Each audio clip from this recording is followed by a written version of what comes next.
Hi, Sharon Brennan here, Cottage Scene Stamper. I'm an independent Stampin' Up! Demonstrator from the U.S. And I wanted to show you, I did an earlier video on making a Cascade fun fold. Anyway, this is the one I did for my daughter's 40th birthday. Now I used a sheet of DSP for this, and all the dimensions will be in that video and on my blog. But I also wanted to show you how to do one with cardstock and maybe putting the DSP panels on it. So you could do like white cardstock or whatever color you wanted and just stamp images, which is fun, and then embellish it with some die cuts or punches or whatever. But I thought it would be kind of fun to try to figure out how to use DSP for your background. And so it will only go on these six panels that are essentially out in the open here. So the first one, well, let me show you how to do this. I cut it, this is 2 inches wide, and so I cut a strip of DSP, and this is Dainty Flowers from 2023 January celebration catalog. So I had already cut out this in fresh freesia, and I wanted something that would go with it. And so I found this DSP in my stash, and the colors look great.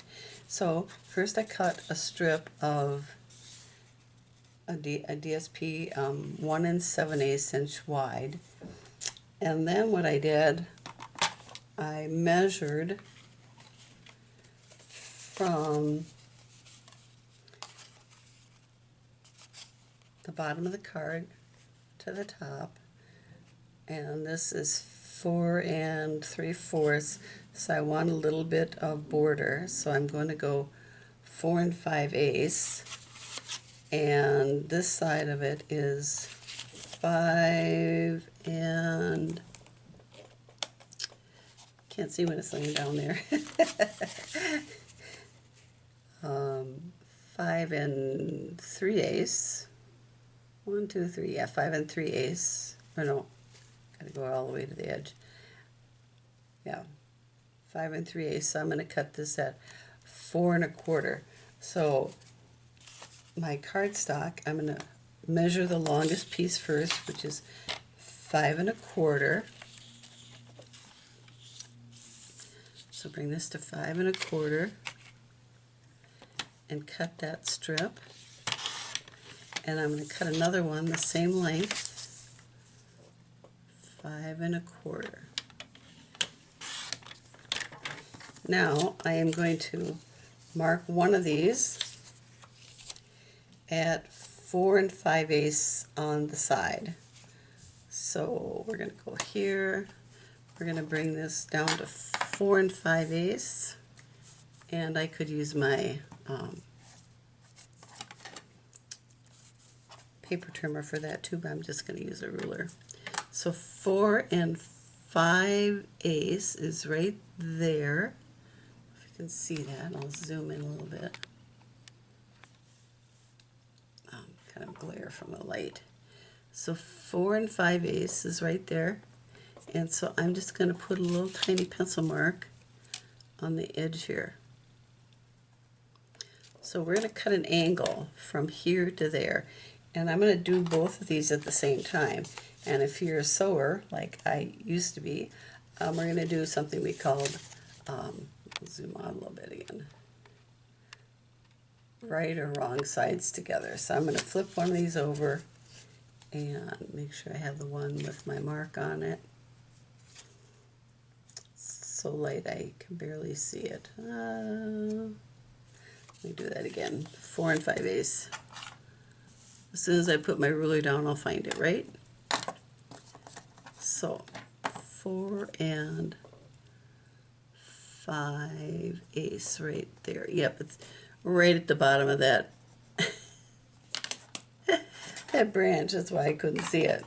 So we are going to cut from here to there, and we're going to put that pencil mark right in the groove, and then we're going to put the point of this DSP right in the other groove, so I don't know if you can see that or not.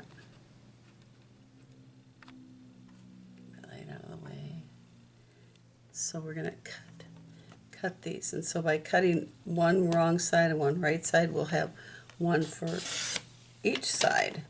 So my measurements are correct. Let's get this out of here. And flip one over, switch the sides, and this should fit right in there. So that's how you do it. And this one should fit over here. So I have 3 sets that I've done this way. The longest set, I'll just put these on here so if you want to, you can read my hand scratching. This one is 5 1/4, and you measure down to 4 5/8, and it is 1 7/8 inch wide. So that's for the one panel. The second panel is the same. So you should actually have 2 pieces that look like this. And these are 4 7/8 to 3 3/8. And the third set is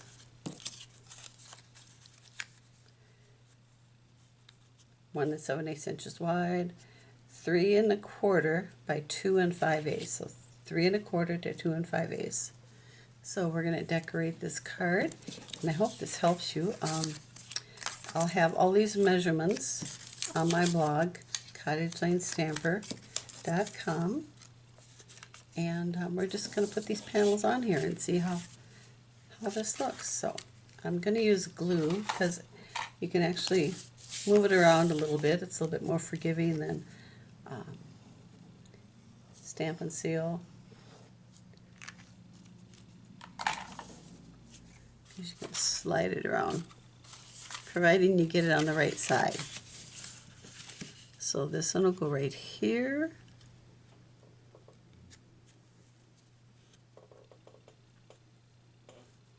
Line that up.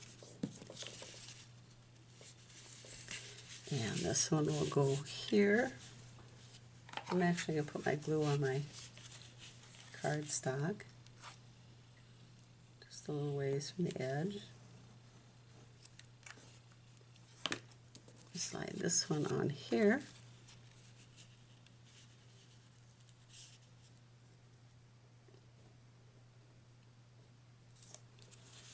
There. I'm going to flip this one and find the correct panel for this, which is this one here.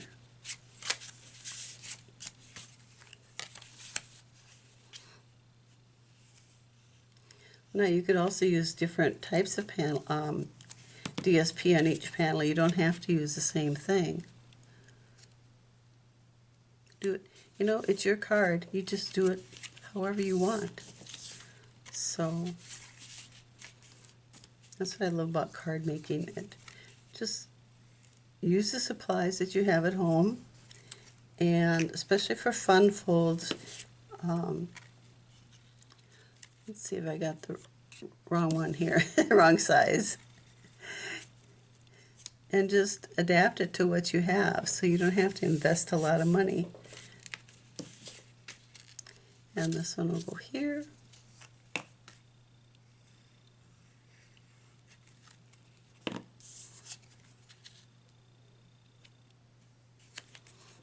And this idea was born from a couple of mistakes that I made using the DSP and how to reuse that DSP after I'd cut it. And I'm going to use it for something else, but this, and I apparently made a little pencil mark here as to where I wanted that to go. So, and I don't see any pencil marks. So there is our Cascade card. Let's zoom out a little bit. With the DSP panels on it. And then you can just decorate it however you want. So I used, for this one, I actually had 2. And I used the postage label stamp, or postage label die here. And that's in the Perennial Lavender Suite, and but it is called Postage Label. I think Postage. I have it right here. I think. Yep. Perennial Postage. So it's in the Perennial Lavender Suite. It's all one suite, but this is a bundle that you can get with some sentiments that go with it. So this is the die that I used. I think it's there's the two really large one, and then this is the largest of the smaller ones. So I love this die set. So that's what I used here. And I'm going to do the same, and I'll probably put some flowers on it like this, and we'll go from there. I'll finish this off, and I just wanted to hop on here and show you how to, if you wanted to do cardstock, you didn't want to stamp, how you could use DSP to embellish your card. So thanks for stopping in. If you want Stampin' Up! Supplies, you can shop with me as long as you're in the United States.